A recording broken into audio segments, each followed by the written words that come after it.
Oh God. Hello guys, we are live. Dude. We are live. I've just had the biggest bollocking because there's no intro to the podcast. But you know what? I want to go straight into it. Thank you for everyone that's watching. I've got 5, Paul. Look, I've got 5. I've got 5 viewers right now, Paul. That is pretty impressive, right? It's a record, isn't it? So guys, thank you for tuning in. It's like been a while, but hey, we've been at the gym, we've been flexing our muscles, we've been kind of improving our fitness. At the top, I literally want to introduce you to Coach Barry, founder of Independent. Next to Coach Barry, we have the Independent Vets coach, Paul Barrett, aka Black Clock. At the bottom, we have the Big Wall of Ghana, which is Nana, and then we have Ray, who is the manager of the Independent Vets. How is everyone doing? Good. Good. Very good start, Breeze. Very good start. Thank you very much. Big Wall of Ghana, really? Yeah, come on now. Come on now. The Big Wall of Ghana. Don't forget, you asked for it. Oh gosh! And again, thank you for everyone that's tuning in. Please put in your questions and comments to the guys. We have a great show that's coming up. But you know what? Let's go straight into it. Coach Barry, can you please talk about the journey of the Independent youth set up from when lockdown was I'd say relaxed until now, and literally what's your kind of primary objective until the end of the season?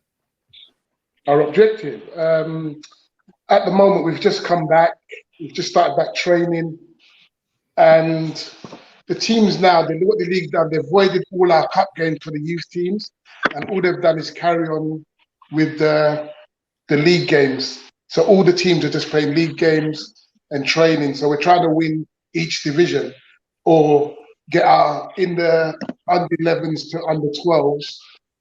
We're trying to push them up because there's no real league.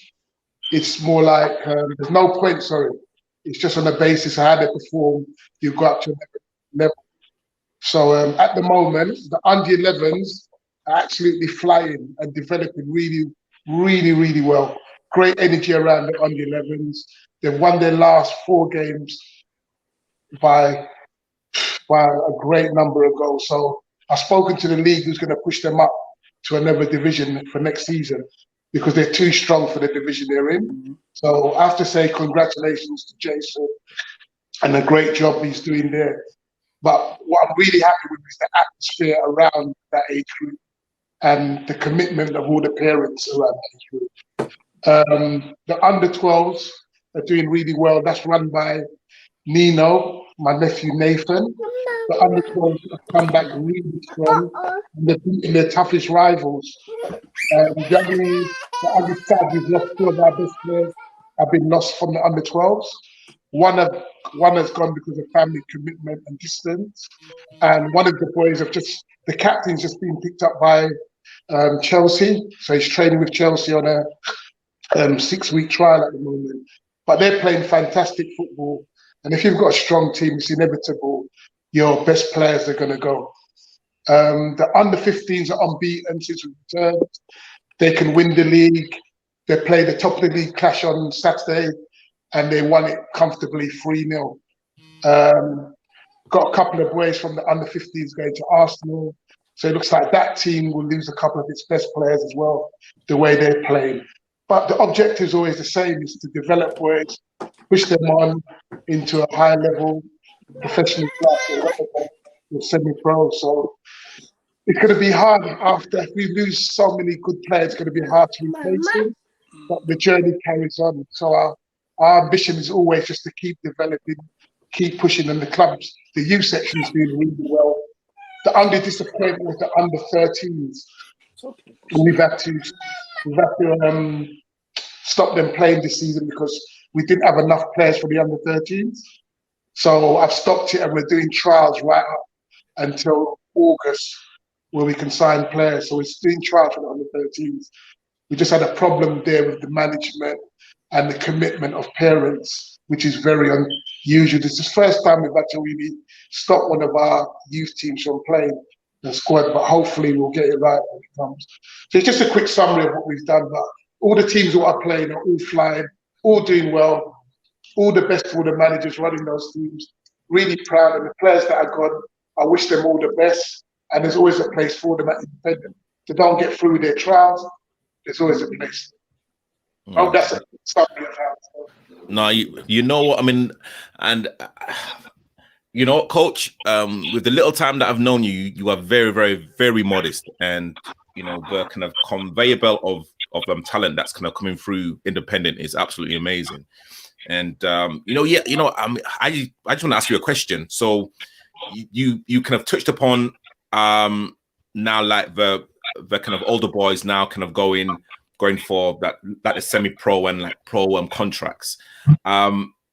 You've like invested so much time in those, you know, boys now. I mean, what motivates you to literally start again with kind of boys from under 6, under 7? Like, what is it that kind of that motivates you every single season? Every season, though, I think it's just the love of it and work with my community, giving back what I've got, all the knowledge I've got, to try to give it back and work and provide something in my community, in the area which I love, and in the sport that I love. It's easy for me because I love doing it. I genuinely love what I do, and it doesn't feel like work. And it's one of my passions. I think I was born to do something like this, so I just carry on doing it. I've just got a love for it, so I do it. It's not really work for me to do. Some people are into certain things just for the money. And as I said, I'll keep repeating, I love doing what I do this. I love seeing the journey, I love building and creating teams. Yeah. It's just simple. That's how simple it is for me. There's no great science behind it or anything. I love what I do. And that's it. Simple as that. Amazing. And you know, again, thank you for kind of giving us like a roundup of like youth team. And before I begin, again, the Spartans are here on the live, and they've got, you know, listen, you know, again, we like have a call-in segment from 8:30 to 9 o'clock. So, you know, if you kind of literally want that link, please let me know and I will DM you that link. We have about 5 or 6 people that are looking to come on. So again, big shout out to like Spartans FC. So let's kind of move on to the independent vets. Ray and Paul, I will literally kind of let you guys talk about what's been going on. Well, for us, it's been lockdown. Well, we came back from lockdown. I think, what was it, 23rd of March when they allowed teams to start playing again, and we've come back in really good form. Introduced a new midfielder to the team. He's hit the ground running, and the form of the team has been really, really good since we've come back. They cancelled all the league games, scrapped the league, and then just big cups, which is a little bit disappointing because at the beginning of the season we were only allowed to enter into 3 cups. So, 2 cups. So where we had planned to enter into more, that just gave us 2 cups to play in. But it is what it is. So we're currently in the semi-finals of the Beckenham Hospital Cup and the quarterfinals of the London Cup. I'm playing very, very well. So, yeah, well, I'm excited about it. Paul, I'll let you. Yeah, very excited about it. Guys are in good form. Fitness isn't where it would have been normally, but it's probably higher than most teams that we're competing against. So I wouldn't want to be drawn against us in any cup, to be honest. Strikers are scoring goals. Goalkeepers pulling off worldies. Yeah, it's a good time. Good time to be independent vets player. Well, it's good time to be independent club, actually.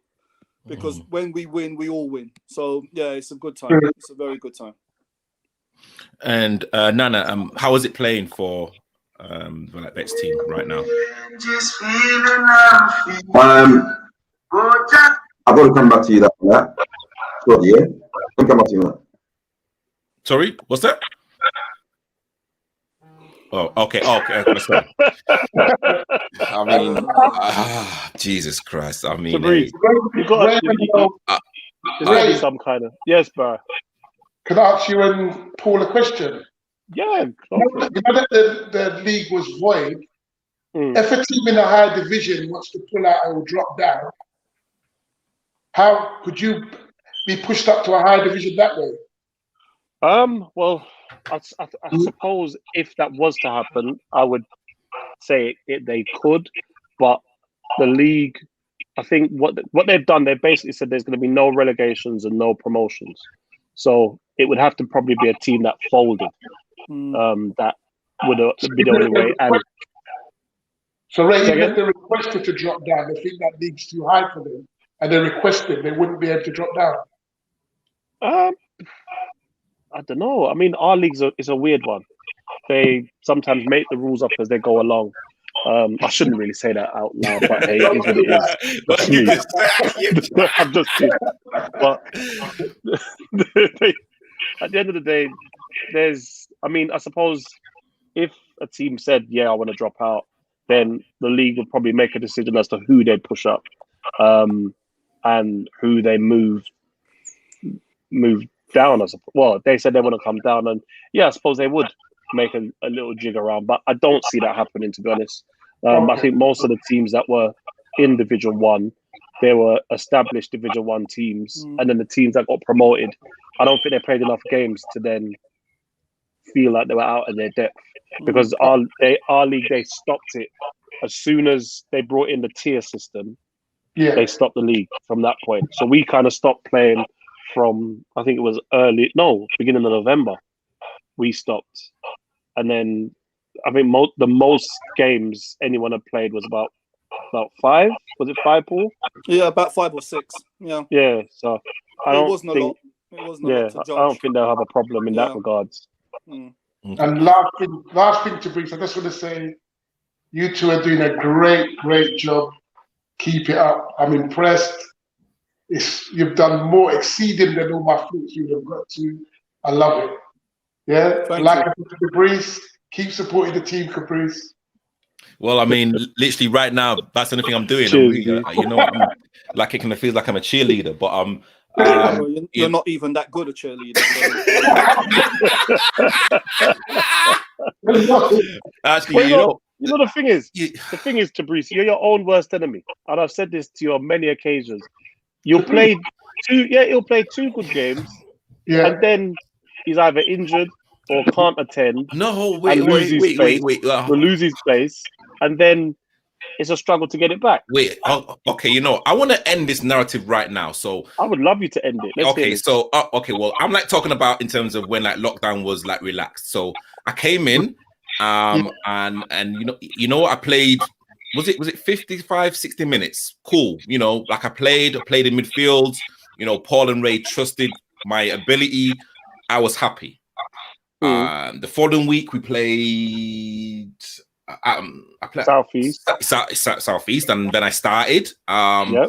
Centre back, and then went into midfield. I played about again 50, 60 minutes. Again, it's a build up of fitness. Cool. And then I played on Sunday, and then I got myself injured. I played on Sunday. I probably shouldn't have done that, but hey, it is what it is. And then, of course, listen, I'm now fighting to get back into the team.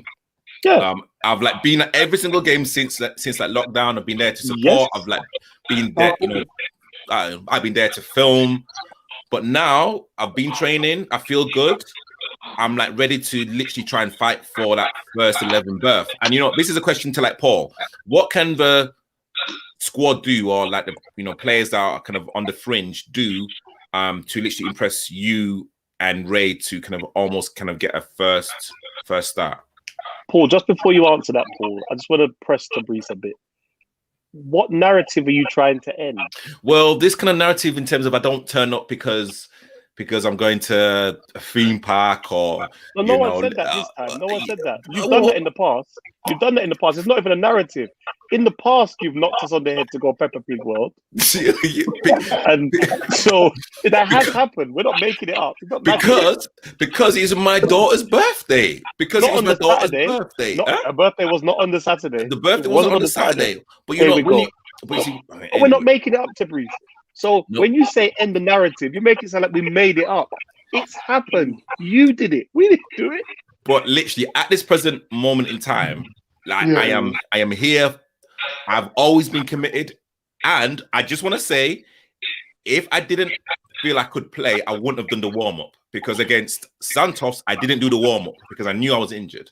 In the last game, that doesn't change anything. You're now fighting to get your place back. I'm fighting to get my place back. You said you were available for selection, and we took that under consideration. Yeah. So Paul, but sorry, go back to Paul. Yeah. Sorry. So like Paul, so literally, what can like a player who's kind of on the fringe do to literally get into the first 11?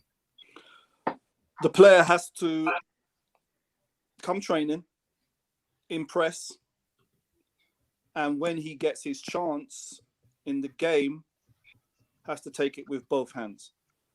Also, attitude. There are going to be games, there has been games where people haven't got on.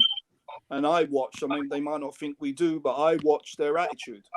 You know, the good attitude, because they understand football. Then, you know, that goes a long way as well. So it's the whole package. Attitude, you have to understand sometimes if it's a 1-1, is he going to bring a defender on? Not really. If we're losing 2-0, is he going to bring a defender on? No, because we're going to go for it. So, okay, I might not get a game. So there's no point me, you know, pushing up my mouth and stuff because I understand. And when you do get on, you got to take it with both hands. Take your chance with both hands. And you got to come training. That's so, so do you think my versatility helps the team, Ray? When we're short of players, yeah.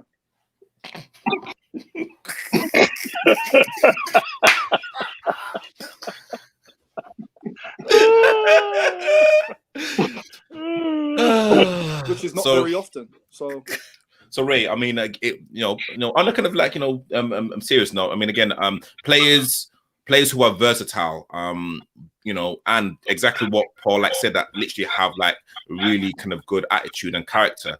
Those are the players that you kind of want around the squad, right? Yeah, of course you do. You want players who are versatile. You want players who have the right attitude. At the end of the day, it's always hard. Everyone who knows me knows I don't like to see players standing on the sideline not getting on. They know for me, I understand football's a squad game. It's not the 11 players on the pitch. It's about the squad. And something I learned, funnily enough, from Barry, the squad is only as strong as the weakest player. So no matter who's in there, that's where your level starts from, the weakest man. So there's no point having players that can't come in and play. And if they're, hold on 1 minute, I can hear myself, but I've got echo. Yeah, if there's no point having a player that you think I can't put on the pitch. So we're fortunate in this. It's partly fortunate, partly the choice of player that we make. We've got a few players that can play in multiple positions, and when we've needed to move players around, it's not been that big of an issue to us. So we're fortunate in that regard. As Paul said, when we don't get players on, it doesn't bother anybody more than it does me, because I feel like I've not done the job properly if I can't get players on. And sometimes the game doesn't allow. Sometimes games are just tight and you just have to look at it and say, I can't make changes there. Or is the player I'm bringing on, what am I bringing him on for? Because there's times where we're playing really well and the goal is coming. And you just look at it and you think, why am I going to make a change to disrupt the flow of the team for no reason? Whereas sometimes you might want to tactically say, right, I'm going to change it because something's not working, or I want to try something else. So we're always talking. Paul and I are always having a conversation, seeing where we can make changes. And at the end of the day, you can't get away from the fact that Father Time is catching us all up. So some players just can't play at the required level for 90 minutes, especially with the break that we've had. So there's always times where you're going to need someone. The one thing I always say to players is be ready at all times, because there's nothing worse than you call someone to sub and they got to put their shin pads in, they got to put their boots on, they got to take off their warm-up stuff. And you're like, are you here to play or not? Or are you watching the game or not? Because for me as a sub, if I'm not on, I'm watching the game and I'm watching those in my position. And if I see their level dropping, I'm warming up. I'm doing my jogs, I'm doing my high knees, I'm letting the manager see that I'm available to go on.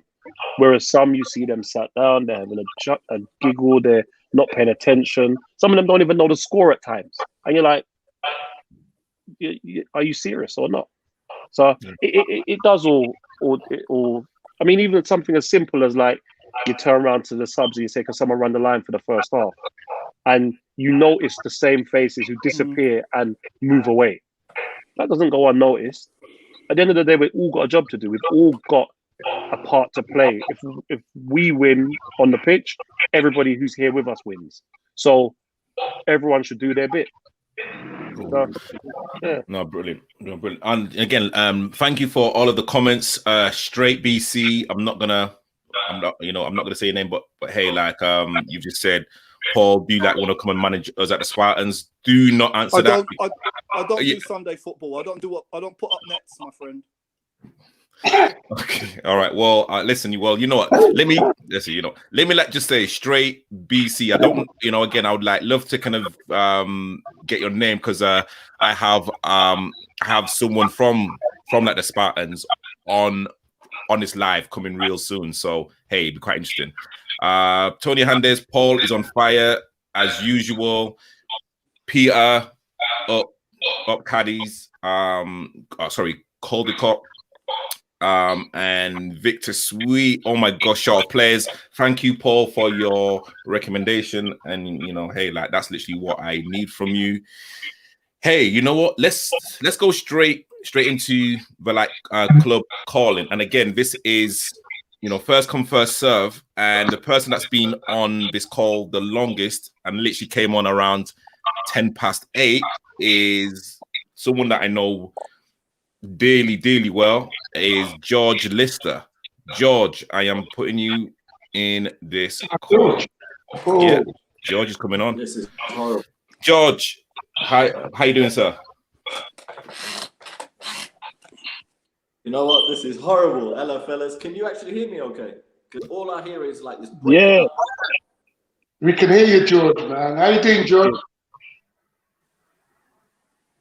Okay, if you can hear me, that's great. You're on the receiving end, it's proper choppy, so I'll try and figure it out as I go along. Yeah. So could you kind of tell the viewers out there, like a quick 5 minutes in terms of your playing career and literally how we met as well? You know what? I'm gonna have to cheat a little bit, and I'm literally gonna stick you on the YouTube, because I'm gonna have to cheat a little bit. All right, just repeat that back to me, what you just said, man. All right, so what I said is that if you could tell the viewers out there, a quick 5 minutes in terms of your footballing journey, and can also how we met as well. Okay, well, football journey and how we met. Yeah. Okay. Football journey. Wow. Battersea Park, Clapham Common. So probably from young playing on those two parks.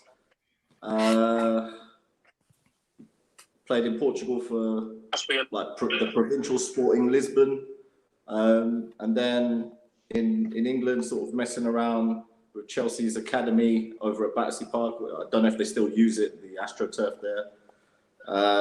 Then I got into men's Sunday football really early. I was 12 when I played my first Sunday league with Chelsea Royals. I don't know if anyone's ever heard of them. But they saw me playing in Battersea Park and thought I was older than I was. And I started playing with them. and then played for Benfica of London, Benfica of London. I don't know if you ever heard of them. They ended up winning, I think, Middlesex League and became semi-pro. By the time they got around to doing that, I'd gone to, I think, Walton Casuals at the time for a little bit.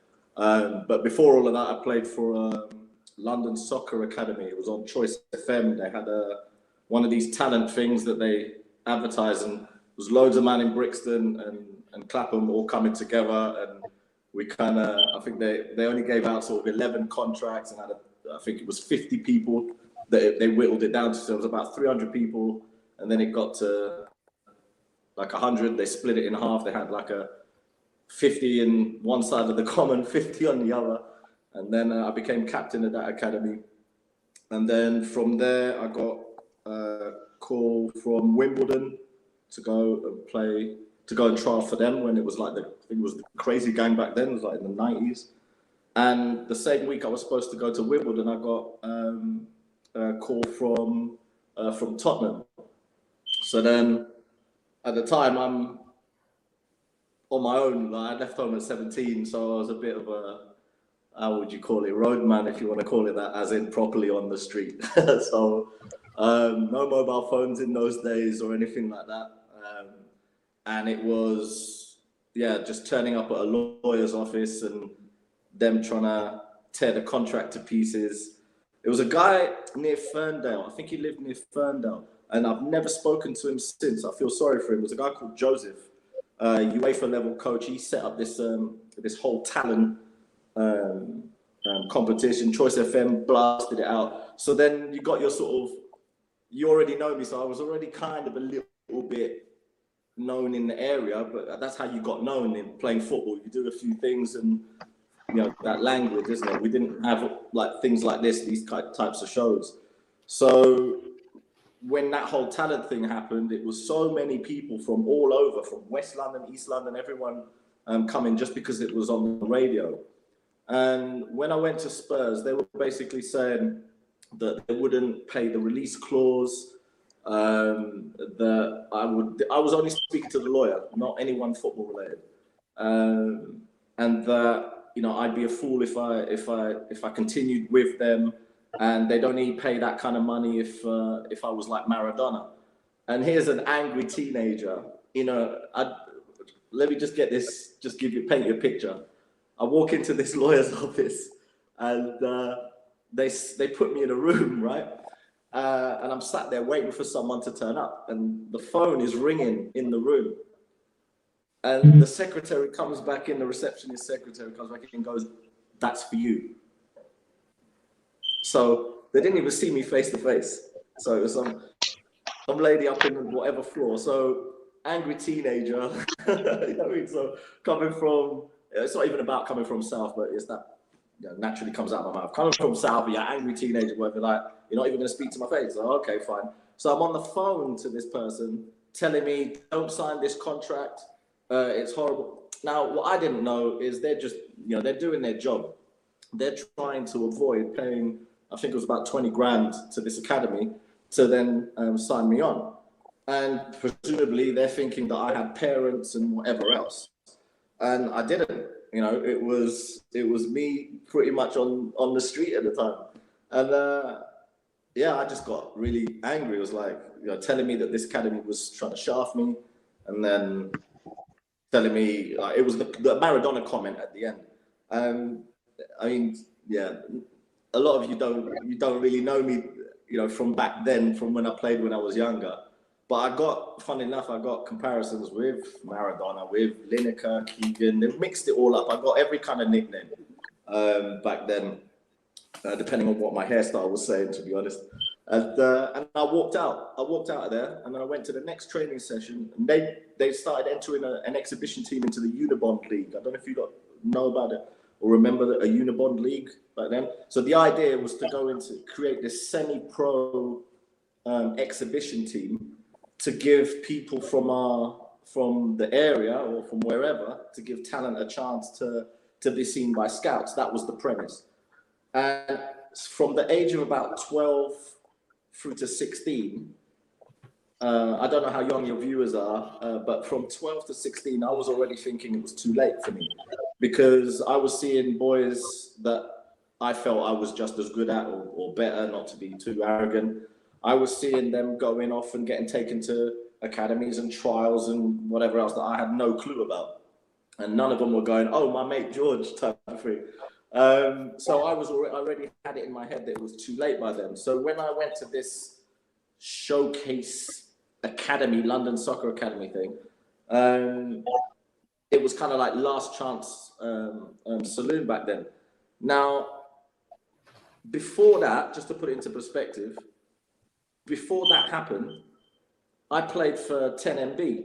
I'd just come off basically sleeping on, I just came out of a hostel, right? So I came from sleeping on the streets, then a hostel in Borough, and I got dragged to Lewisham, to Catford, to a training session with 10MB, with a team I didn't even really understand the name of the team. It was a confusing name, so I couldn't quite understand what it was, but I just went. And that was it. I was in. They just nicknamed me Georgie Haji, so I was Haji for I don't know how long that was, for like a season and a half. We won the league without me even realizing about that. And I didn't understand tables. I didn't understand points. I didn't understand nothing. I just came, played, and then got back on the bus with the guys from Stockwell, Vauxhall, and that was it. And then got dragged back to training, back and forth. I didn't really understand that, but we won the league, the Kent County League. Then I got taken to a team called TCS Inter, Turkish Cypriot team. I just joined some Turkish league. They saw me playing on a park, just messing about, and we won the 1995 senior Watford London International tournament, and we beat Accra in the final, funnily enough. And back then it was like bragging rights with Accra on the street. It was like that kind of thing around Brixton, Clapham. But even then, I didn't even understand who Accra was. I didn't know where they ever trained. I just turned up and played on the Common and at Battersea Park at a certain time on a Saturday and Sunday when I wasn't playing for whatever team. And that was it. I became a mercenary. I played for all those Portuguese teams in South London, like literally one after another. And it was always, come and play for our team. We've got scouts. Turn up, then they don't want you to go anywhere. Where's these scouts? No scouts. And that was it. And I think I quit football altogether by the time I was 19. And at 19, I was an animal at 19. I was like fit, strong. I was used to playing men's football from 12. Like by the time I was 14, I was patting man on the head. It was like stupid. I had a ridiculous attitude. Yeah, made a comeback when I was 27, I think, to semi-pro football. When I played for Wharton Casuals, when Tony Gale's son was still a player. Now he's gone into management. I think he's still managing the club, or he's moved on. I'm not sure. But they gave me one training session. I was 27, again, thinking I'm an old man past it. They put me with the youngsters, like 16, 17-year-olds. First time I ever vomited in training. And I thought that was it. I thought they were just going to come and tell me, thanks, lad, but, see you later.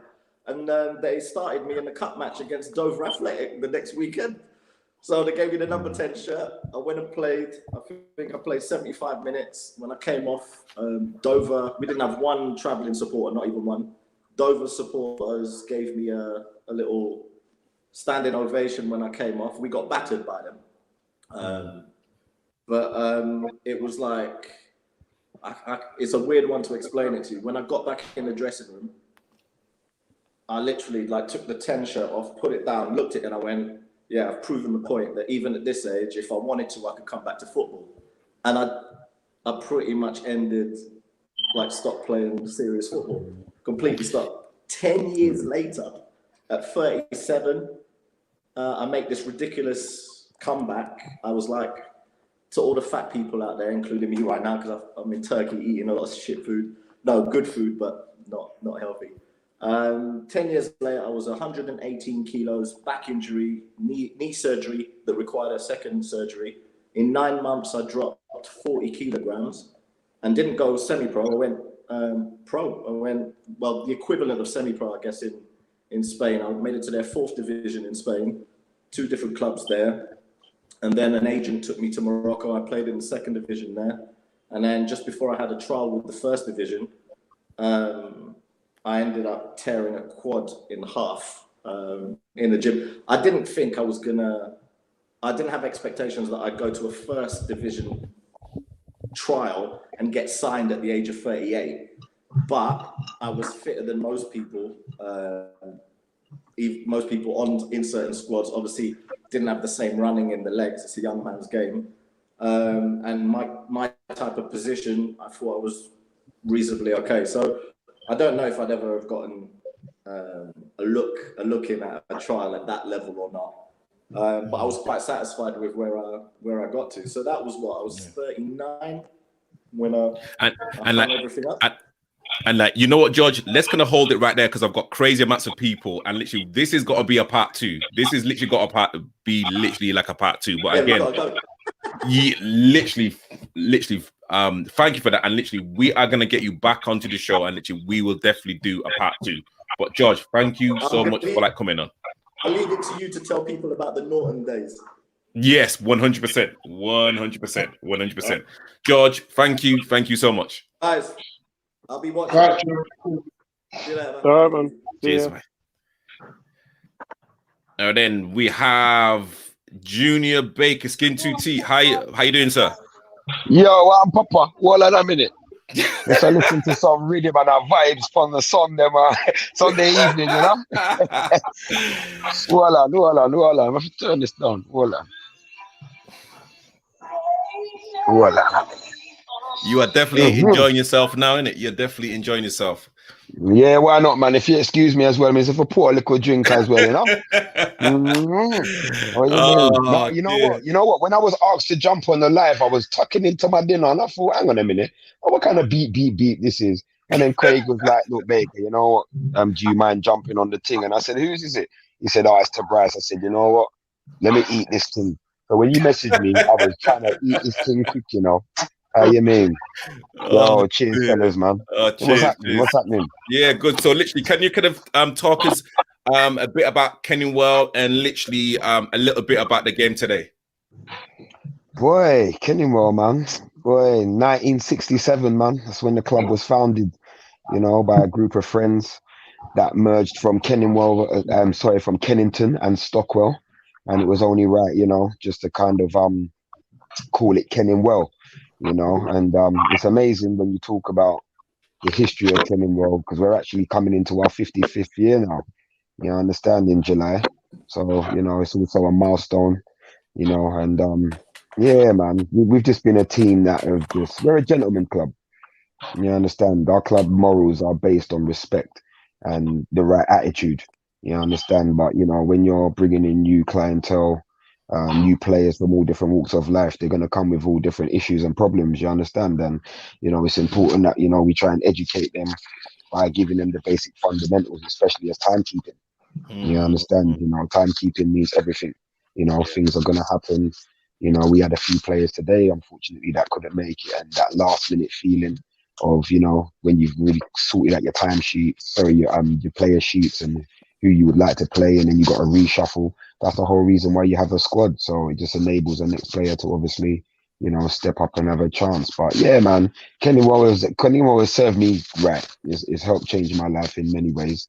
You know, I've always played Saturday football, you know what I mean? But then, you know, when you're playing Sunday, when I first started playing Sunday, it was more, I'm just playing with a group of men. You understand? Like, you know, and when I came to Kenningwell, the way that, you know, they welcomed me in, you know, that's something that I will always forever hold in my heart.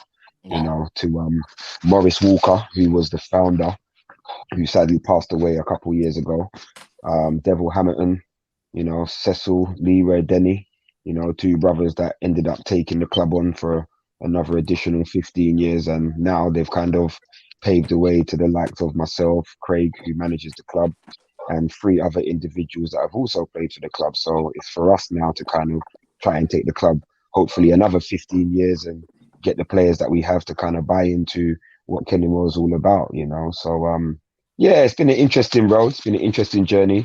It hasn't gone this long just based on finance. It's more on, you know, respect, good manners, and people that are prepared to follow the Kenilworth way and talk the right chat. Yeah, I love that. I love that. And to the panelists, have you kind of got any kind of questions for like JB? Yeah, JB, I know Kenilworth. Yeah, man.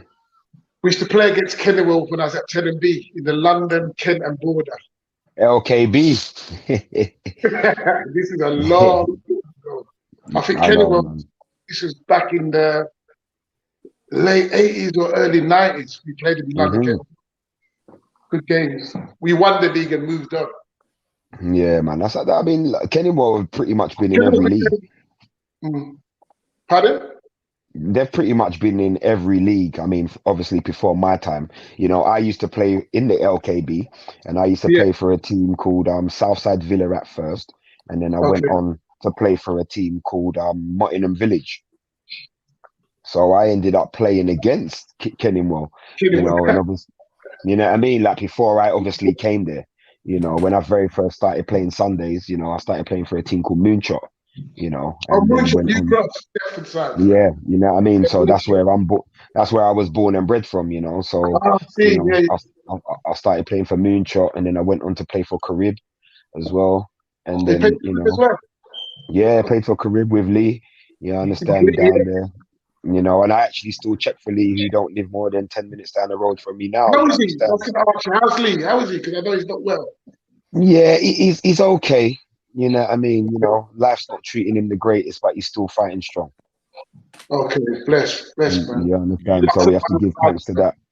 And you see, with me personally, yet again, I'm a man of respect. You know what I mean? How you treat me, I can never forget them things. You understand? And you know, I haven't played for Carib in the best part of 12 years, and I still go and check Lee up to this day now. You understand? You know, he was like a father figure to me in many ways. You understand? So, you know, when I look back in terms of what I was going through in my life at that time, and you know, Lee kind of paved the way for me in certain finance situations that I was finding difficult, especially playing on a Sunday morning. You know, I kind of owe him a lot as well. You get me? So I have to big him up every time when I talk about my football, especially in regards to Sunday. So yeah, man. Oh, blessings. And like Baker, you like play as centre back. You know, you like win your fair share of headers and like tackles in there. And I mean, hey, like, you know, I would say that you kind of got caught out maybe once, and you was, you know, again, you know, I said it was a yellow, but like a lot of people said it was a red. I mean, hey, like, how, like, you know, is it playing like with the kind of elite players that you're, you know, that you play week in, week out? Boy, you know what? Just touching base, you know, that's the first yellow card I've had in 3 years, and that's Saturday and Sunday. You understand? So I'll be honest with you. When I walked up to that referee, you know, when you kind of knew. You kind of knew. You understand? We're 3-3. If that guy goes through, are you prepared to take one for the team? Hell yeah. And when he's called me over, you know, I just looked down to the ground. You know, like when your mum's ready to beat you. You know what I mean? Like, I've looked over. And the first thing the man said to me is, "Can you please look at me when I'm talking to you?" And I thought, hang on a minute. I ain't got no say right now, you know. So I looked at him and he said, he was very cynical, but it's not a red. I'm telling you, man. Because the way, you know, knowing the games that we do have coming up soon, and, you know, I don't see myself as better than anyone else, but however the club see me as a valuable player and an essential member of the team, I don't want to not be in a position where I'm not available. You understand? But at the same time, you know, there was a decision that was needed to be made, and I had to make it for the team. So, you know, in regards to playing with the players that we're blessed to play with every week, yeah, it's a pleasure. It's a pleasure. You know, with Kenilworth, when I look at all these other teams that we now face, Kenilworth have come this far based on because we have the best team. You understand? Everyone is consistent. Everyone is drilled with timekeeping. Everyone has the manners and respect to let people know in advance what's going on, so we can kind of plan and rearrange things. You understand? So, you know, you're never going to know the actual mindset of an individual when they turn up and they cross that line. we just hope that they just give a good account of themselves, and hopefully that's enough to kind of get you through, you know. And I can honestly say today was one of the worst games that I've ever played for Kenmore football in my Kenmore time. Yeah, 100%. I thought you played 100%. really well. Like literally, Well, apart from that yellow card, that was it. yeah, but you judge yourself on how you play. You understand? I came off that pitch thinking, rah, we were very, very fortunate today. You understand? You know, Kenmore last year would have lost that game. You understand? Just based on maybe personnel or just based on how the morale went when we conceded goals. But today we went 2-0 down and we were still very relaxed. You understand? We didn't panic. We just knew that we had to get one before the half. And in the end, we could have ended up being 3-2 up going up into the first half. So, you know, it just goes to show the character that we've definitely built in the last couple of weeks as well, because we didn't start the season in the greatest. You know, we lost 2 games quite early on in September. And this side of the year, I can only recall that we've only ever lost 1 game at the moment since we've come back from COVID, you know. So, yeah, we give thanks, man. No, quality. And like panelists, have you kind of got any kind of questions for like Junior? Junior. Yes, sir. Centre back, 1 yellow card in 3 years. Yeah, brother, man. I've never been sent off. Never been sent off ever. Never. No, never. Wow. Never. And I play Saturday and Sunday. You know, last week was a bit of an amazing week for me personally, because I also represent a charity called Let Us Talk. And I played for them on Friday. Yeah. And then I had a game with my Saturday team on a Saturday. And then I turned up for Kenmore last week, Sunday, and played. So I had 90 minutes in 3 days. You understand? And, you know, during this lockdown, it's taught us quite a lot, where we've kind of moaned at the finer things that we wasn't able to do. And now that we are in a position where we can embrace these finer things, I don't see why we just don't embrace it. You know, I guess we can never always be happy. You understand? So, you know, in terms of, you know, my awareness, I guess, you know, I've been very fortunate to kind of win my tackles and win them clean, and never been in. I think most of my yellow cards in my career have probably been due to dissent. It's never really been due to a tackle or, you know, missed time in, you know, a challenge or anything like that. So, you know, I've definitely been fortunate, and I count my blessings. You know, I'm not getting no younger at this. Time is soon catching up with me. Yeah, I understand. So, you know, I just have to just be grateful that I can still get up every morning, turn out, and give a good account of myself to my team. Did you play semi-professional football as well, JB? Yeah, I've been playing semi-professional all my life, you know. Okay. Some would say nicking a living, but I will be saying I would say but you know, I guess I've been more fortunate because I'm left-footed. And you know, when you kind of strike the balance in teams, you know, you do look at the modern game, and you don't always you're not always blessed to have a good left-sided centre half. So, you know, I've been quite fortunate. You know what, Baker? Like you and I are very, very, very similar. So, you know. Wait, what? You know, is this someone else that you're similar towards to Breeze? Listen, you know, listen. Hold on, wait there. Talent attracts talent. You know, that's what I'm saying. You cannot keep insulting the people that come on the show. Thank you. Keep doing that. Thank you. Man has come on. JB. He's given us his time. He stopped eating his dinner. Have a drink. Now my plate clean. And now you're there just telling the man that he's just like you. Hold it, JB. Have you seen Breeze play football? You know what? Physically, no, but I've seen him take a few penalties. See, that's even worse. Where did you see him take penalties, sir? I've seen him take a few pens. So I mean, all I can say is the penalties. I haven't seen a missed one yet. So, you know, God willing, hopefully I can have an opportunity of seeing him play. But you know what? Because I'm actively playing myself, you know. Wait, can you send in the video, please? Not the penalty shootout. Not the penalty shootout. As selfish as it sounds, I don't really have much opportunity to watch many people play, you know. Yeah. Oh, bless. Tobias, what are you saying? Are you promoting false advertisement? No. Listen, you know what? Again, you know, you and I play in a very selfless position. So does Nana as well as a kind of centre back. You and I are left put it so that we kind of give that balance to the team. Fabrice, that's in debate whether you're left-footed or not. You know what? It's a big debate whether you're left-footed. I told you already. I told you already what was said. I told you what was said.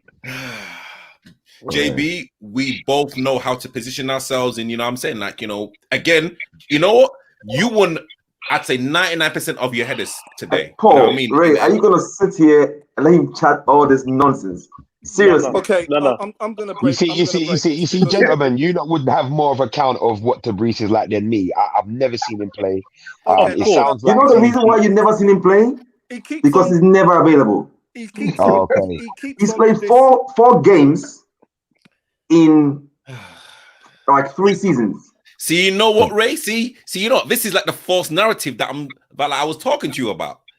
What kind of foolishness? So during those 4 games, was he at MOM? He had one good game. He's had one. He's had one. Oh, wait. Okay. And No, he's had two. He's had two. He's had 2 man matches. Wait. Okay. And then In literally 5 years. In 5 years. In 5 years, Yeah, he's but had 2. you know what, JB? Like, my first man of the match was in the most important game of the club at the times, like the biggest game in the cup final. Okay. So, Did you not win? You know what? yeah. Yeah. You know what, Fabrice? See, as this live has been going on, see, I don't know Junior, but as the live has been going on, I've had at least 2 messages to say, "Nah, he's a wicked centre back." So all I can say to you is, Junior, because people are already messaging saying he's wicked. No, So complimentary to those, man. So what? You know what? Yeah. What gets under my skin is when I hear Fabrice now jump in, interrupt you to say we are alike. Now, don't get me wrong. Fabrice is a solid. Oh, go on. No, you know what? You know when you get people that sell themselves. Now, when I say that is, and it's not a personal thing to you, Fabrice, at all, so don't quote me on that. What I'm saying is, if someone said to me, "Oh, are you good at football?" I'm one of them type of people where I would say, "Come and see for yourself, and you make your own judgment." You understand? Because you get a lot of people these days that are talking like they're ballers, and they're talking like they're this, they're talking like they're that, and the most important thing is, you're only as good as your last game. You understand? And you know, I hope that, you know, the complimentary again to Bryce, who said I played okay today, but I only look at my own self and think, raw, you know, I could have got sent off possibly. You understand? You know, so at the same time, I will look at my own self today and think, you know what, once again, I'm just grateful that Kennyman were able to progress to the semi-final of the London Cup. This is the only cup that has eluded our club. You know, we've won the Junior Intermediate Cup. So we've won the Junior London Cup. We've won the Intermediate Cup. We just haven't won this one in the 54 years that we've been going. So, you know, this is really one of them seasons now where we're going for it. You know what I mean? Just like any other team. But, you know, I think today it just meant just that much more to us, why we was able just to cross that line, you know, especially on the penalty shootout, which could go anywhere. But you know what? In the last 3 rounds, we've been in a penalty shootout. You understand? And, you know, our keeper, as young as he is, he's definitely brought into the Kennyman way, you know. And when you have a player that is learning about what the club is all about, that's the type of individuals that we're trying to bring to our club. Because you can just bring any friend to your club. But remember, when you bring that man to your club, that's on you. You understand? Mm-hmm. So you have to know the type of people that you're bringing into your club and what your club stands for. And that's all football clubs across the country. Mm-hmm. You know, what does your club stand for and what do you want to represent it? Because even when it comes to the social media thing, we're very careful with telling these players, look, if you're going to do what you're doing on your social media, just remember you're representing us as well.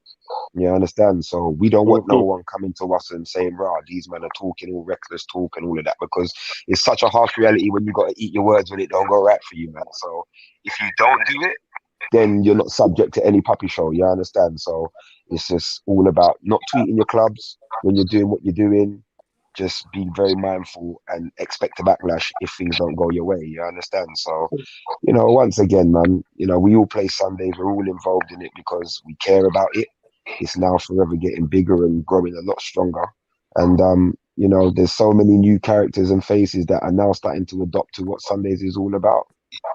Yeah, no, you know, JB, honestly, blessed, man. Blessed, and, you know, and again, We literally have our extended conversation tomorrow. So again, Junior, Yeah, honestly, you're drawing me out, T. You're drawing me out, mate. But you know what? You know what? If I ain't smiling, it don't make sense. And yeah, anything that is positive, I'm all for on board. So if any of you fellas need anything that I can possibly do to kind of help propel what you're doing as well, hey, listen, man, all you got to do is shout me up, man. yeah, man. I know, bless man. Bless them. We will Thanks. speak to you soon.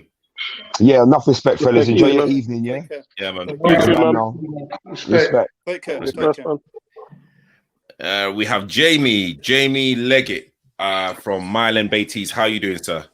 Not bad. How are you? Good. Yes, I'm well. So yeah, just again, Myland Beatties.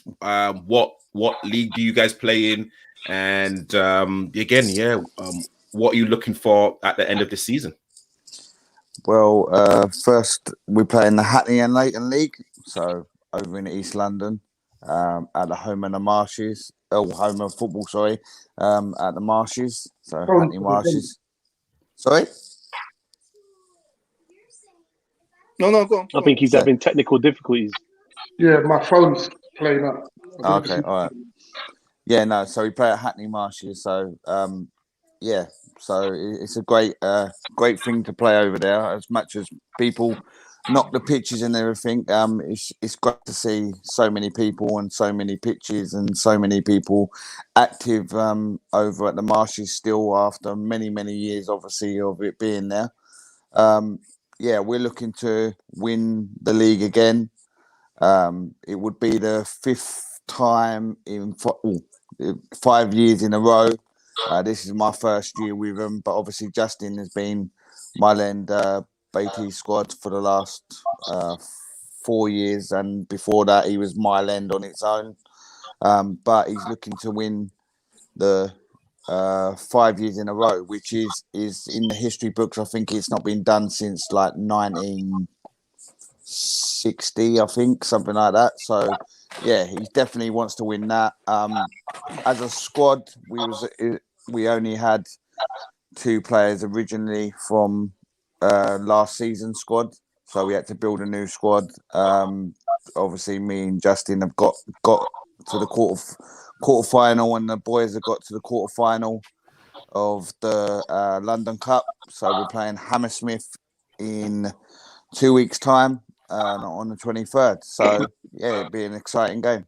No, great stuff. And as like part of management for Myland Beatties, what's the one most important thing that an assistant manager has to do? Obviously, Justin sets it out, but I'm more of the tactical side of it, and he's a more motivator of it all. Obviously, you can see from the YouTube videos that he's very much a motivator. He's very much look, you need to do your jobs, but I'm behind the scenes and really like try to manage, obviously, even on a Sunday, some of the positions and how they're playing and get the tactical side across it as well. Not only, obviously, Justin does that as well, but I look at it and set up the set plays, which are important before the game, and just obviously try to help Justin and the team as much as I can. Even going in goal today to Brees, because our goalie our goalies weren't available today. So wow, and like any kind of questions from the panelists? Yeah, to Brees, I've seen Beatties. Very good football inside. Very good football inside. I love what they're doing over there. Excellent. I really appreciate what you've put together with that team. I've watched it for the last 3 years, I think, and it's just great to see what you've done, and the sort of football Beatties plays is on a different level to most grassroots teams. So yeah, respect to you guys over there, man. Really good. You know what, Coach? I think you're talking about Beatties. So literally, Jamie manages Mile End Beatties, which is, and again, Jamie, do you know? It's difficult. It's difficult to explain if people don't obviously know what's gone on. But long story short is obviously. Have you split? Have you split? Yeah, they split at the start of the season. Yeah, so, no. Yeah, so basically, Mylen Beatty squad was always the name, but obviously the YouTube video and the YouTube channel was Beatty squad. So they're still doing it. They're in another league. They're in the Essex something or other. They lost to actually Kenningwell in the last round, the last 16 on penalties. And then we're Mylen Beatty's, which Justin is still. Justin's the manager. I'm the assistant manager, and Mylen Beatty's. So we started our new YouTube channel. So go subscribe if you haven't seen that. Go on there. Yeah. So Mylen Beatty's squad is the YouTube channel. So there, and as I say, we've got the 2 players, which is Olu and Rush, what are still with us. The rest we had to obviously build from. So we were actually really chuffed with how the season's gone, because we're unbeaten in the league still, and obviously it's still in the London Cup quarter final. I don't think anyone would have thought we would have got to the London Cup quarter final just rebuilding like the whole squad. Really rebuilt this season, such a strong squad. Yeah. So obviously Tabrice has seen obviously the videos, etc., and that, and he's seen some of the players what we've recruited and in as well on the coaching staff as well, and he plays is still Kieran Hughes Mason, who obviously is hashtag United's reserve team manager, but he also plays here and there for the first team as well.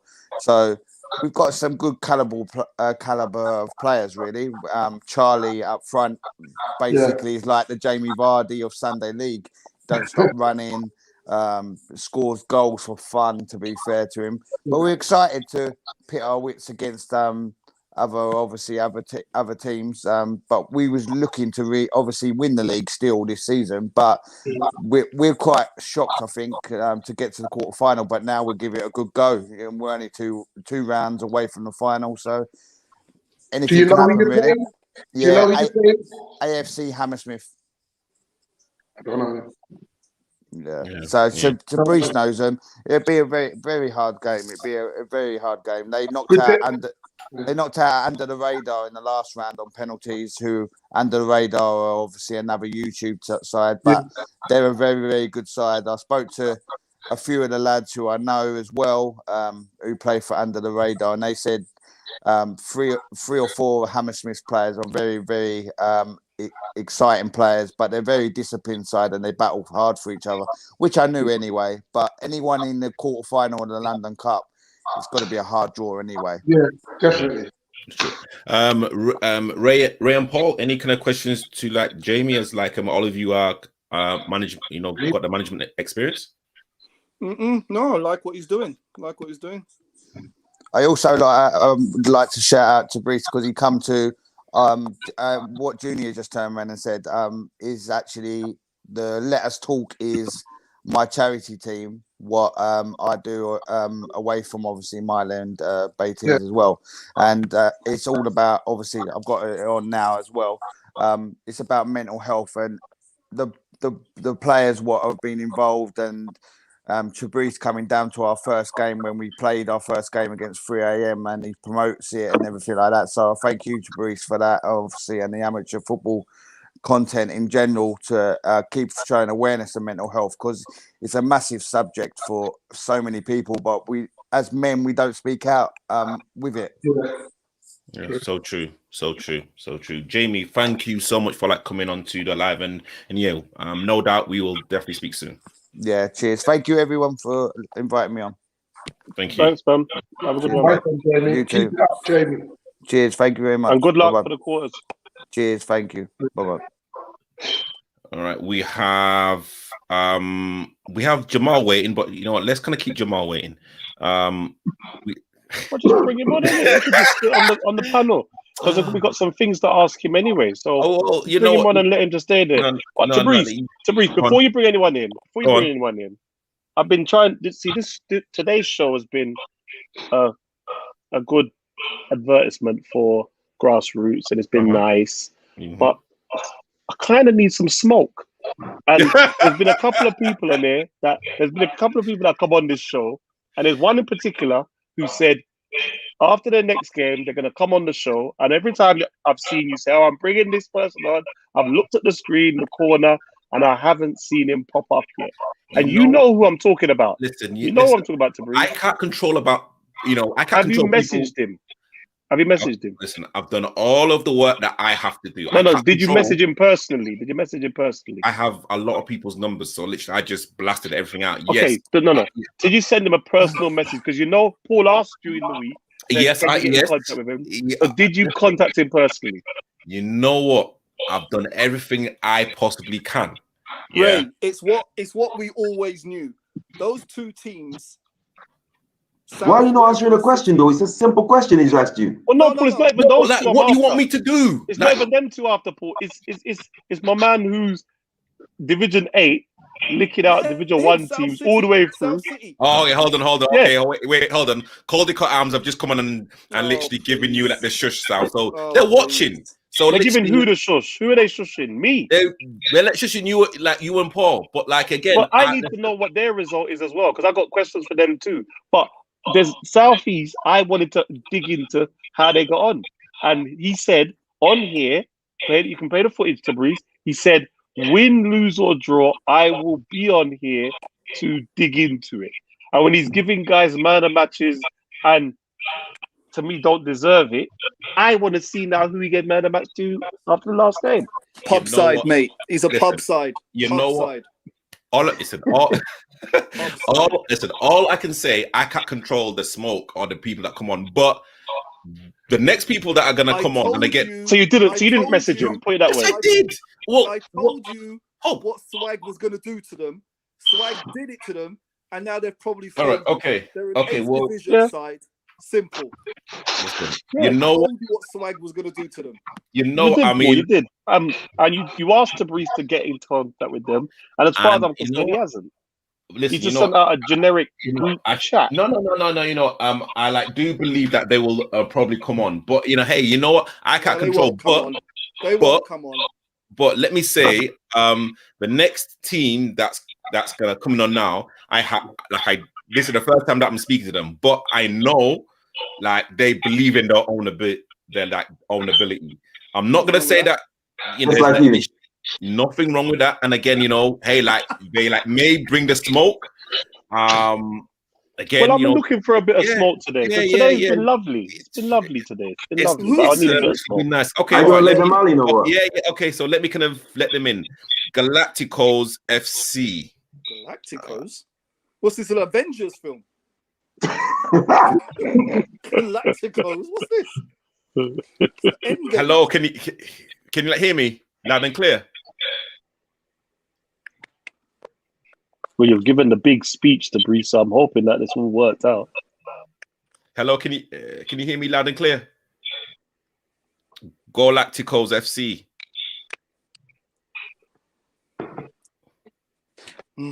So not Galacticos, Galacticos. 2G. Quickly, because I'm on live. What? Yes, I'm on it. Hello?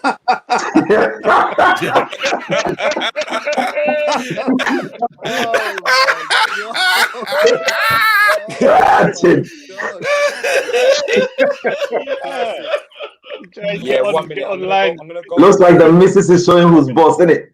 Yeah. Oh yeah. Classic. Can you hear us? 1 minute. The bigger issue to Breeze is that we can hear him. That's the bigger issue. Look outside. Here we go.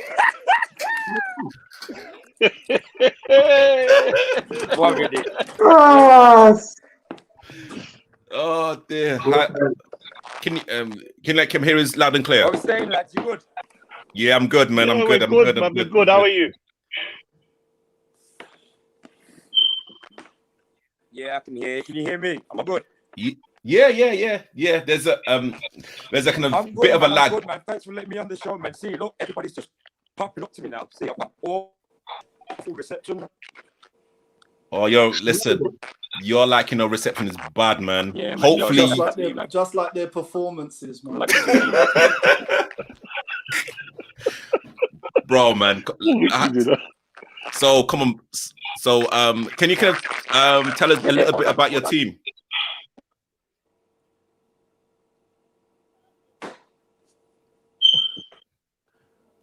Oh, we can't hear you, man. Ratted. My manager, that. And you're admitting to that. Wow. Can you like hear us? You know, I think like the best thing to like do is that I'm gonna log you out, and then if you could log back in, and then we'll literally try that. The question is, I'm just wondering if it's. Never mind. All right, so Kaleshi, so I don't know if you can hear, but I'm gonna log you out, and then I'm gonna log you, and then literally, if you could click the link again to actually log back in, okay? Sabri. Yep. Where they from up north? I believe that they're based in somewhere in London. I don't know even like the area, but they are making like a northern accent. But it looks right outside wherever they are, wasn't it?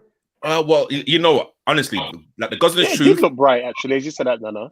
I just said it did look bright. Yeah. It's dark over here, so I don't know where the. Yeah, you know, like the God's honest truth. They've been making up a lot of noise on like social media, and again, they will not hold back. Oh, look, they said they're based in Birmingham. Oh, okay, Based in Birmingham. Based in Brum. Okay, boy. I told you, it sounded like a northern accent. It was All like, yeah, you could hear that Midlands accent. Guys, you know, we need Someone someone. You know what? We need someone on. Like, There was some governance going on in there, boy. I tell you something.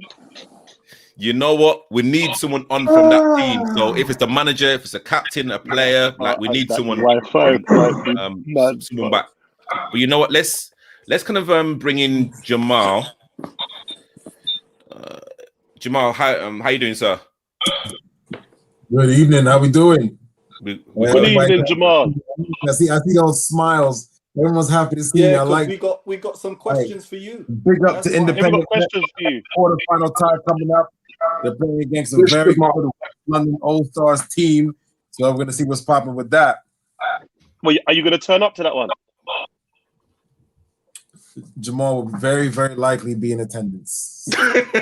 Well, hopefully you'll know where the game's going to be because we don't yet. Well, that's an issue. We got to look at that. Hey, listen, there's always a price to pay for success. Both teams are quite successful. The more successful teams are, the more game fixtures they have. So we're going to have a little bit of a fixture situation, but that will be dealt with very quickly. Jamal, just a quick question. In terms of like the London. Sorry, I don't know why Ray Quicktrain why Paul and Quicktrain are thinking that. Why are you shaking your heads? You know what I'm just saying? I'm just going to bring it out. This week, I asked you for an address. You're a big man in the FA. I'm shocked that you gave me the wrong address. I didn't give you the wrong address. Yes, you did, sir. Yes, you did. I told Paul very carefully. You must understand what it takes to affiliate a team. You affiliate a team anywhere between May and July, where a team needs to put in a ground where they intend to play. Sometimes that changes throughout the season. So I told you what I have on the system is what they put on the application. So don't they tell you was this a cup game or a league game today? Cup game. I think it was a cup game. Yeah, cup game. Well, where a team plays every single match isn't actually relevant. We just kind of need to know where they intend to be based because. So how does the referee know where to go? Well, the referee will be contacted by the team. And they don't tell you. They don't make it official. They just because we don't run leagues or competitions per se. We don't actually need to know that sort of specifically. And even so, even if you do run a league, a team could have 3-4 different grounds they play at. So I told Paul very explicitly, this is what is on their application. It may be somewhere different, but the only thing that's for sure is usually if a team have a ground somewhere, it usually the ground they actually play at will be in the vicinity. It usually isn't too far away. So you won't have a team playing in Enfield in their application and then they're playing in Wimbledon. That wouldn't happen. But well, Paul did the right thing anyway. He asked somebody who knows how to get things done. So I found out luckily where the ground was and not send them on a wild goose chase, you know? Yeah, so exactly. That's how we roll, you know. This is the only question you guys have to ask. Well, that Oh, we was the got most lots of important. questions for you, Jamal. We got That was lots the of most questions. Yeah, important whether we're going to get an answer or not is magical. But we got lots of questions for you. Anyway, sorry to Breeze. No, it's cool. I mean, literally, I was gonna say before we kind of talk a little bit about the Challenge Cup. I mean, how competitive is the London Vets Cup this year? Vets Cup is slightly different than the Challenge Cup. You do tend to get a bit more of some wide score lines in the earlier rounds. We are at the quarterfinal stage now. I'd be surprised if there are any more wide score lines at this stage, but you never know. Okay. And Interwood, are they still in the competition? So very unique situation that will probably never happen again. The holders and the finalists have both withdrew from the competition 2 rounds ago. So at the beginning of when our lockdown was about to end, remember I sent out several emails to the club saying you have until the 22nd or the 29th of March to let us know if you intend to continue in the competition. Interwood and Johnson and Phillips both withdrew from the competition. So for the first time, the holders haven't actually even tried or attempted to defend the title. Okay. Before we continue with the competition with you, Jamal, let's see if we can get the team from Brum. See, now he's disappeared. So please, hey, like we've actually tried. But Jamal, and actually, you know what? Let's, again, this is like a message to like Nana.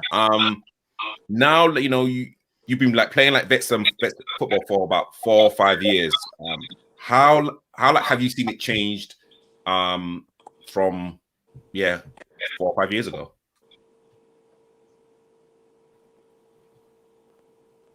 You're on mute, Nana. It's such a wet question. Has vet football changed from? For you personally, I mean, like I know that you've gone outwards, but listen, like literally, apart from that, like how have you seen it change? If you were at the games, you probably know. Do you know how like your receding hairline's going back? Like soon you're gonna be going back in goal. Just like your touch. Nana, I'm trying to help you out here.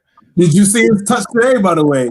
So there was thank you. You know what? Please tell them. Please tell them. I went off and Fabrice did a scorpion touch. It was beautiful. I couldn't believe it. I don't know if he could believe it either. Listen, I knew exactly what I was doing. Jamal, wait. A clock is always correct at least 2 times a day. Fabrice, if he sticks his leg out enough times, there will be a couple of times where it looks like a good touch. But you have to work on percentages. I've seen Fabrice's touch, and yeah, there's a reason why we call him head and kick it.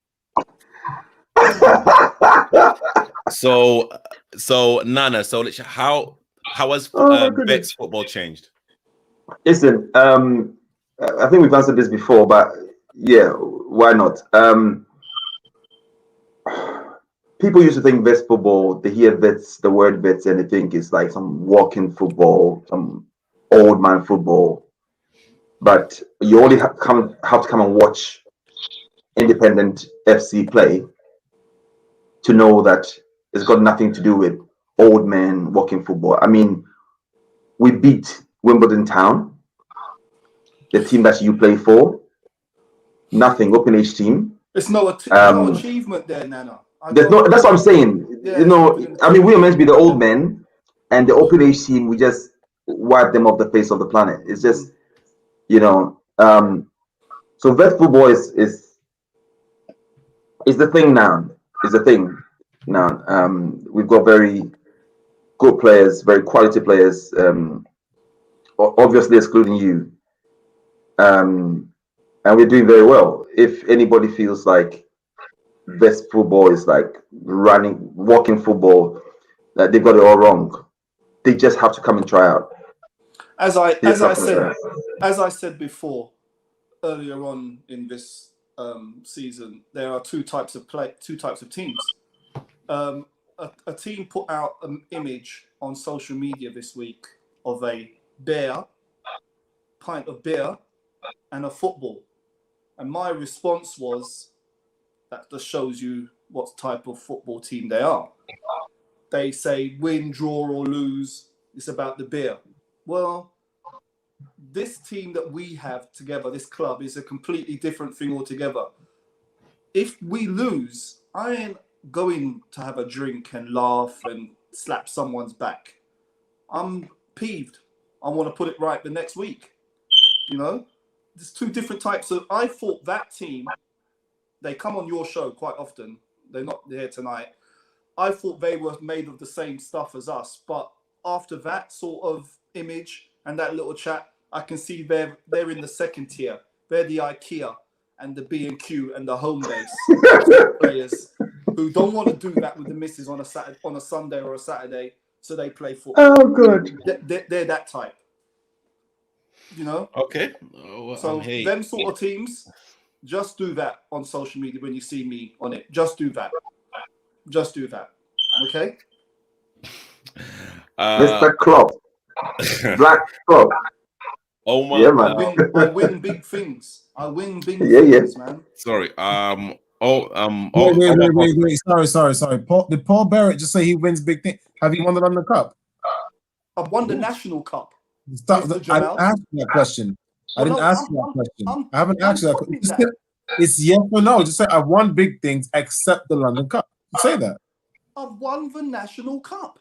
What's up? Have you won the London Cup? Unmute yourself, Ray. Jamal, don't worry about this. Don't worry about that, Jamal. Question. I'm not going to catch you up. That is enough focus. You guys are predators. I'm not a predator. I'm just asking a question. Have you won the London Cup? Yes or no? You can only win a few at a time. We're after the London Cup this year. Okay, cool. This year we're after. Wow, you cannot believe Ray is the one who's being the conductor here. Can I believe that? Amazing. Wow. Okay. Please carry on. Won the National Cup. I'm not trying to take He's shots won the at National. I know, and you're not. No. Jamal Horn is one of Paul Barrett's biggest fans. I'm not going to take shots at him. If it was quicksand, I'll take shots at him. I've never take shots at Black Cop, and I'm not going to start now. It's just a question, just in case if I was unaware. Have you won the London Cup? You're saying you've won plenty of other ones. The London Cup is next on your list. Fantastic. Because I expect you to take my competition seriously. I expect you to be the winner of the competition. Well, we take everything seriously. Didn't you hear what I just said? We take everything seriously. Yeah, but you're talking to me about the national. So which national cup did you win? What? The Vets National Cup. The Vets National. So how? This is why I don't like the National Cup, because anyone can enter. Like this doesn't make sense to me. In other countries, you cannot just enter a national cup. We don't live in another country. Win your way in. But we don't live in another country. I understand we don't live in another country. Take it up with. So is the National Cup not sanctioned by the FA? Of course it is, but it's an entry system. Then why would you have an issue with it then? Because technically it should be the winners of all the counties then qualify for the National Cup. You can't enter that. You shouldn't be able to just enter it like that. So it's sanctioned by the FA. It's sanctioned by the FA, but you're unhappy with the structure of it. No, I'm definitely not unhappy, but I'm not part of that part of the sanction. Otherwise, you did say you're unhappy with it. You said you didn't like it. Unhappy? Yeah, of course I am. I'm unhappy because right. So we have a situation now where Portland, who play like in the Sunday Challenge Cup, even though they don't enter the London Cup. I'm not sure why. I don't know them well, so I'm not blowing smoke. But for me, people always question, is the Sunday Challenge Cup better than the National Cup? Now, common sense will say, well, the National Cup must be better, right? Well, anyone can enter the National Cup. Not anyone can enter the Challenge Cup, because if they don't meet the criteria in the London Challenge Cup, we'll put them in a trophy or the Junior Cup. Whereas the National Cup, they take anyone. So instantly, that makes it different.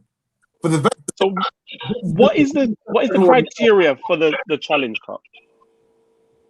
The Challenge Cup, we basically handpick who we believe are the elite grassroots teams on a Sunday. Who's we? We put them in there. Who's we? The National Cup. So last season, a team that was in the Junior Cup, which is our lowest of the three cups, were in the National Cup. Jamal, who did ask you a question? Who's we? So who's we? Who's the we? What do you mean? Who's the we that picks the teams that goes into the cup? Oh, myself and the London FA Cups and Competitions Committee. So you go around and handpick teams to go into this tournament? No, so for the Sunday Challenge Cup, nearly anywhere between 200 and 300 teams will enter. So for the Challenge Cup, you make sure it's only who you believe to be all the elite grassroots teams that enter that competition. So you just handpicked them. That's So why they don't actually qualify. You just handpicked them. Well, yeah, because you can have a qualification system, but that's very complicated. And there's too But many then that different sounds pretty much like the Super League. You just handpicked who you think is good, and then they just enter. Are you going out and watching games every week? You already know how I feel about Super League. So all Yeah, I'm saying what you're is, doing is basically the same thing. You're going around handpicking teams. You're handpicking who you want. There could be an argument that you handpick your mates and put them in, and then there's no qualifying criteria. for the most part, So you're poo-pooing over the National Cup, division. but you're just doing something that to me is even worse. No, I mean, I'm not blowing smoke. You have someone like Paul saying that we won the National Cup as if like that's superior to the London Cup, which it probably is for the vets. But for the open age, the jury's still out on that, because if anyone can enter, it's like how could that be a stronger competition to win? It's like the people who say if you win the FA Cup, you should get a Champions League spot. But it's like, hold on, Arsenal won the FA Cup in 2015, and they had to beat Leeds, Sutton, and Lincoln to get there. Like, wait a second. Yeah, it's fairer than the organisers picking who they want to be in it. Well, there's a criteria, obviously, and the criteria is mostly you need to be an elite team within your Premier Division of a certain league. Well, we did ask you what the criteria was, and you said we pick. Yeah, you pick from Premier Division team, whereas the National Cup, you could be in the third division and still get selected. I'm like, what's that about? Okay, well, you know what, Jamal? Well, hold on. Before we kind of continue this, all my boss has been harping on and actually talking about this. I've done the best Sunday League team in London, in your opinion. Jamal. Well, who does he mean? What, SC Dons? Yeah. SC Dons the best Sunday team in London. Yeah, probably yes. Hatcham. I'm going to see Hatcham play on Wednesday, so I'll see what they are. But if not, SC Dons, I would expect them to win the Orpington and Bromley League. I would expect them to win the London Cup. But expectations don't always happen.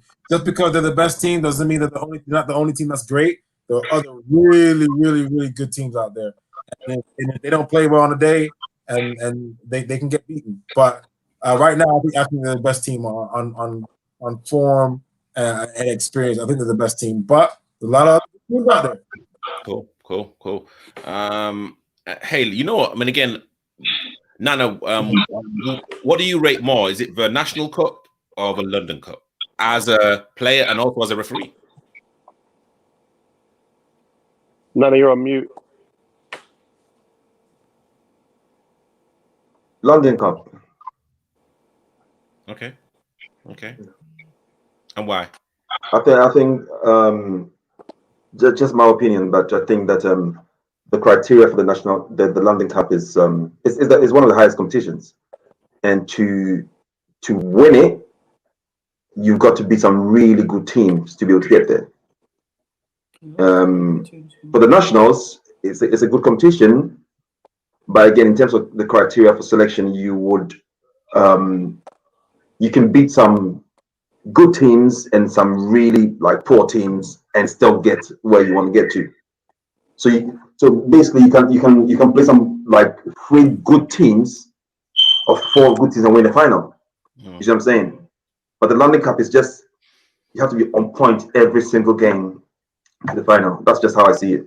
Okay. And people tried to kill me. I tried to create, even for the youth, because I wanted to start it with the youth and then bring it to the open age and then to the vets. And I thought it was very simple. You get the under 12, you get the London winner, the Essex winner, the Kent winner, the Surrey winner, and have regionals. And then get all the regional champions, and then they play in the National Cup. And people try to shoot me down for that. I'm like, that happens in every country. This is supposed to be the home of football, but it doesn't happen here. It doesn't make any sense to me. If you're having a national competition, I get it's a national competition. Because people from anywhere within the nation can enter. I get that. But if someone like Paul shouldn't be in a position to be shot down when they say, I won the National Cup. It should be clear and outright. That is the best competitions. We had to beat the champions from Cheshire, the champions from Surrey, the champions from Cumbria, and then in the final we beat the champions from Bedfordshire or whatever. It should be clear and obvious. And even with like Portland, when I think we got deep into the Sunday National Cup for open age, there was this argument, like if you win the London Cup, you're the best team in the country. And they're like, but how? You haven't played anyone outside of London. then there's this argument. It shouldn't be an argument. It should be only winners of a county should be allowed to enter the National Cup. It should be that simple. You see, another thing is, fun and jokes aside, I do see where you're going with this, Jamal, but I think it's what's the word? It's much like the Champions League now. The Champions League, you can have a team that finished 4th in their division and they go and win the Champions League. So it's still, for me, a purist, it's no longer the champions of their country, but that doesn't mean the Champions League still isn't the biggest competition. That's a great shot. So we know that if we only have the champions in UEFA playing in a competition, that it wouldn't be that competitive, because you don't want the champions of Spain playing the champions of Armenia.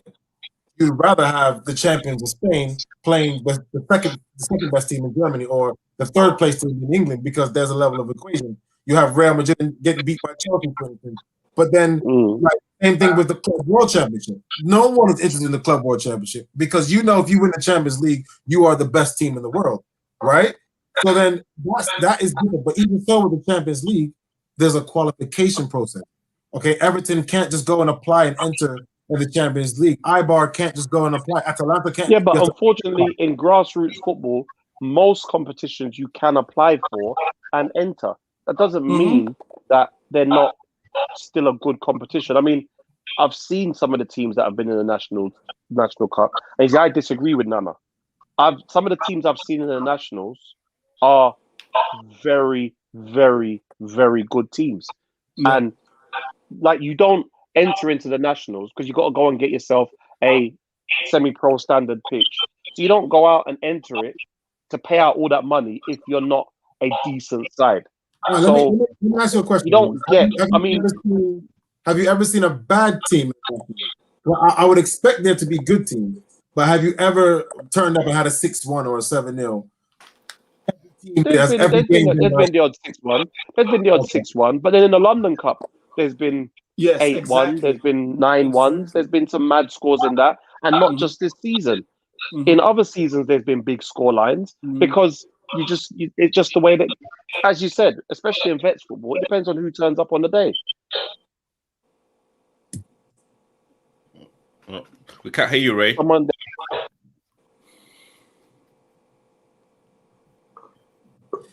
We can't hear you. So, all right. Well, I mean, I don't know if Ray can sort him out. So, Paul, who did LSU beat in the final of the Nationals? I can't remember. It doesn't mean anything to Jamal, so there's no point. Jamal never said that. It doesn't mean. I can't hear anything at the moment. Jamal is. Someone put that in the comments. I didn't say that. I just said Jamal is my guru, and if it doesn't mean anything to him, then I'll away tomorrow. It doesn't mean anything. I was talking about for open age, not for vets. It doesn't mean nothing to him, so it doesn't mean nothing to me now. Here's the most important thing, though. It is just be interesting if people who coach teams and run teams like you and Ray, if you were questioned, if you were asked for your expertise or to be consulted on what can we do to make the National Cup unequivocally seen as the biggest prize, I think it'd be good for that conversation to be had and say, okay, should there be a qualification process? You need to win your county, or it really shouldn't just be anyone can enter. And as long as you have a bit of money and you're willing to spend it on a non-league ground and pay the team's travel expenses, the opponent. Well, when you see your boss tomorrow, send him me and Ray's number. My boss doesn't run that competition, so it's completely separate department. So that's that. I mean, for me, if you they probably don't care that much, because their aim is to create another competition for grassroots people, and they're doing that successfully because the games are getting played and it's being drawn to a conclusion. Whereas it should be a little bit more about making an unequivocal, that is the best competition. You win that, you are the best in the country. Cool. Well, we're gonna go and try and win the London Cup, and hopefully you'll think that's a decent competition. That's what we're gonna go and try and do. Wow. And you know what? That is a great way to literally end the show. Next week. Next week. So Coach Barry, can you like briefly tell us what's going on next week? Oh, next week's show we'll have 2 young players that's come through independent. They've come through grassroots and academy football. One is now, they're both 18. One is a semi-professional footballer now. And the other player has just signed a 2-year professional, well, he's about to sign a 2-year contract with a championship side. I'll leave it to Breeze to promote, but it's very interesting because they've come from academy, grassroots, back into semi-professional football and back into professional football. So there's loads of scope there to ask questions and to find out and dig deep what's in their minds. So it should be a great show. It's 2 young boys, 18. Good, amazing. Good. No, amazing. And again, thank you to everyone that's contributed to the show. Thank you to all of the comments. I see like the last comment about, and again, I just want to kind of just clear this up because Reese came to watch us at Spartans against Saha and told us like he plays like Lucio in his prime, a ball-playing defender with the awareness of Luka Modric when coming out. I never said that. Categorically, I've never said that. So I don't know who this person is. I don't know who this person is. Then I would be surprised if you said that to me. I believe it, man. I'm sorry, I believe it. Yes, exactly. I believe it. So I don't even know. I know it's a random stranger, but I believe it. Oh, there. But hey, you know I what? second that. Again, honestly, thank you so much for like everyone that's tuned in. Thank you to everyone that's contributed to the show. To Nana, to Jamal, to Paul, to Coach Paul Black Clock, to Coach Barry, to the Gaffer Ray. Thank you everyone for like tuning in. Watch out for the show next week. Watch out for all of the hashtags, all of the posts as well.